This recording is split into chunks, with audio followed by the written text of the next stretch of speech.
Now, what maybe you heard in the news what happened this week. Motzei Shabbos, there was a fire down the block that way in the Zahavi family Yeah, I house. saw the thing your wife said. Yes, yes. So everybody's putting on the status. We're now raising money. We'll put in the link to help contribute to help the Zahavi family. There, there was a fire that basically destroyed their house. Motzei Shabbos, and Mrs. Adina Zahavi, my friend's wife. They were married 20 years ago. He said basically to the day they were married on the 20th of June, back in 2004. So she rescued her children apparently from the fire, and in the confusion, there were neighbors who took in her children. Why? Because it just took them out of the streets. I think that some of them obviously states of undress or whatever. It isn't improper, whatever. So cold. So neighbors separated the children, and she was unsure if all her children had gotten out. So she went back in to get them, and she didn't come out. And so, aside from the fact that these 9 children, there were eight children in the house. Well, the oldest was apparently abroad at the time. These 9 children are now orphans and are used as a widower, and they have no house. So they have a temporary location for now where they're sitting Shiva, but they're going to be facing some very difficult times ahead of them. So please contribute. There's a way to get it's tax deductible. I'll send the links there. You can contribute either in America or in Israel, and it'll still be considered a charitable contribution according to the law. So please do so. About the deceased, she was a very strong woman, and we noticed that she had the bravery, the courage, the strength, and the fortitude of 10 men. She used to do things that most people consider like, I don't have the strength to do that. Just as an example, her gemach was helping people get to the airport in the middle of the night. Now, I know grown men who work as drivers, taxi drivers, van drivers, who really don't want to take the job of driving someone to Ben Gurion Airport at 2 o'clock in the morning. That's not something that they do frequently. And even if they do it frequently enough, after 2 years of doing it, they're like, okay, good, doing something else. I knew guys who used to do that. Whereas Mrs. Zahavi, that was what she did. And she wasn't a professional taxi driver. That was just one thing that she did. Yeah, of course, you contribute to the gas and stuff. But why did she do that? Because she always did that. She was the one who had no limits, no fear of risk. And basically, she died because of that. Like she gave everything for her children and threw caution to the wind when it came to these things. And it saved her children's lives, but also took her own. And my wife was she was discussing, we need someone to take care of this. We think someone to take care of that. There's all these arrangements that had to be made community-wise. And my wife said, that's the type of thing that Adina should do. But now she's not here to do it. So it's a great tragedy for Am Yisrael. Aside from everything else she was doing, she was always arranging various critical acts of chesed around the yeshuv, especially when other women would give birth. I always had food for everybody, all the time. And she was very good with the kids. What does this teach us? We have to work we have to learn more about fire safety. They're immediately reminding everybody, make sure you have fire extinguishers around your house. Do you have fire extinguishers around the house? We've had fire. Since in America, we had it. We've lived in Israel, always with a fire extinguisher. We moved into our current house. The last house had a fire extinguisher. This one, you may have noticed I have 3 fire extinguishers around the house. You seen them? I hope you do. There's one hanging in the kitchen. Originally, my wife was against it because it's big and ugly. So it's in the corner you don't see when you first walk in, but it's like right there. Okay? Big red fire extinguisher. There's one on the other side of the house. There's one upstairs. Okay, we keep them. And also have a hose that's nice and long that you could get to both sides of your house.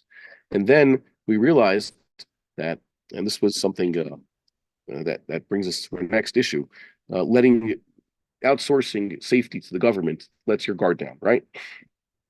What people did around here, I noticed, was there's supposed to be a fire department. There's a volunteer fire department. There's fire engines. What's the fire department supposed to have? They're supposed to be hydrants, strategically located in all the streets and accessible.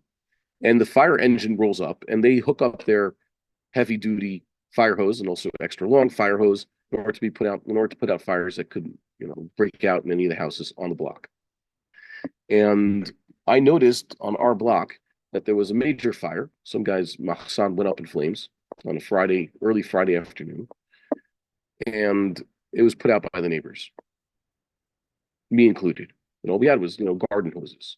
So that was fun to put it out. The kids thought we were very heroic. We just stood from afar and sprayed it, but it was a little bit tricky.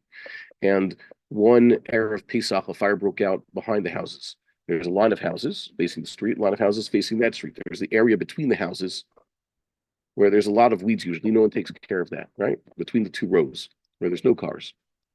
So you can imagine my backyard is contiguous with the neighbor's yard. And one guy decided that instead of going to the place where everybody's burning their chametz near the dumpster in the metal area, the safe area, he decided to burn his own chametz in his backyard. And it lit all the weeds on fire, and it started spreading between the houses. So that was the fire we had to put out Erev Pesach. And I noticed, okay, the fire department eventually came, but it would be much better if we can have immediate response. We need the fire hose ourselves.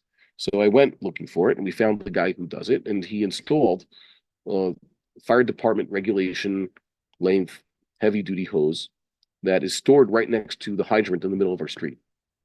And it was not paid for by tax funds. It wasn't paid for municipally. It was paid for by us. We collected whatever it was, 200 shekels from every neighbor who wants to be safe, and we installed it. And at the time, I insisted to the various powers that be that they need to install this on every single street in the yeshuv. And also told people privately, get it done. And since this fire happened, once again, it was, the response was as quick as it could be, but still it could have been faster if the neighbors had already just been able to open up the box and get out the hose and start fighting the fire themselves. But they didn't have it on that block. So I've insisted once again. I told everybody who will listen, you got to get this done. Told also the politicians, but I don't trust the politicians to do it fast enough. One neighbor got it done already yesterday. Sunday was the news. By Wednesday, he had installed, got the guy to do this. They are now fire equipped. There are other blocks in the issue. So the local Kabbalist had already done this years ago. On his block, they have the necessary equipment. They're able to fight a fire if necessary, at least there. So you have to go and do that. And also, that's why Jews, for example, in New York and other places, started their own ambulance services. Why do the Jews have a volunteer ambulance? Hatzalah. Because you call 911, yeah, they'll come. But, it could be much faster if just local people who actually care are there, right? So that was something. Or Jewish militias in mandatory Palestine.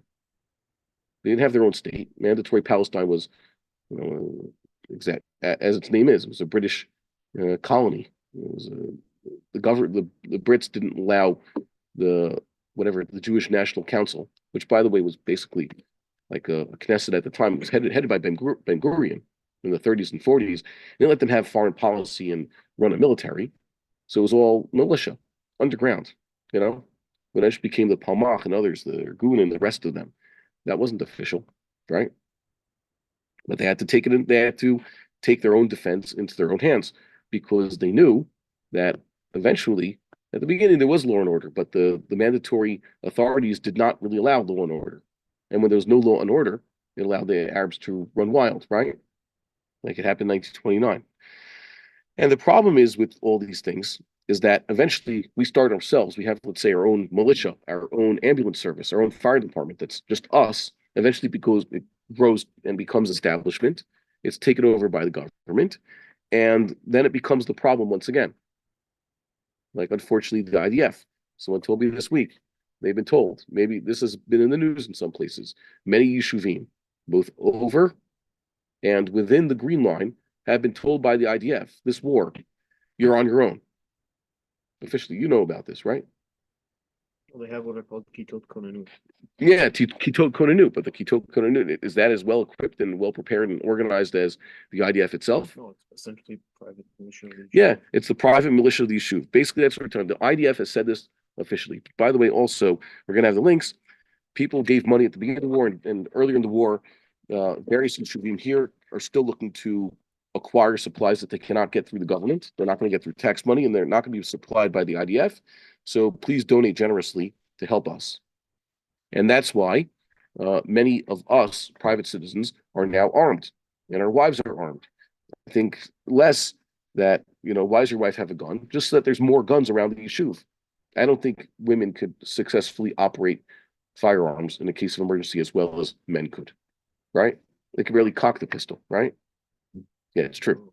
Okay? Trust me, it is. So some women can, but your average woman is not as good as your average man. So at least you should have more arms and more ammunition around for chas v'shalom, the worst begins to happen. So yeah, we're looking to pay for all these things. We have to take our own healthcare, our own defense, and there's the last one, our own fire response into our own hands, because we realize it's just not working anymore. So what happens now is that let's say an IDF becomes too big, too useless, and now we have to protect ourselves. And yeah, go get yourself a fire hose and support your local militia.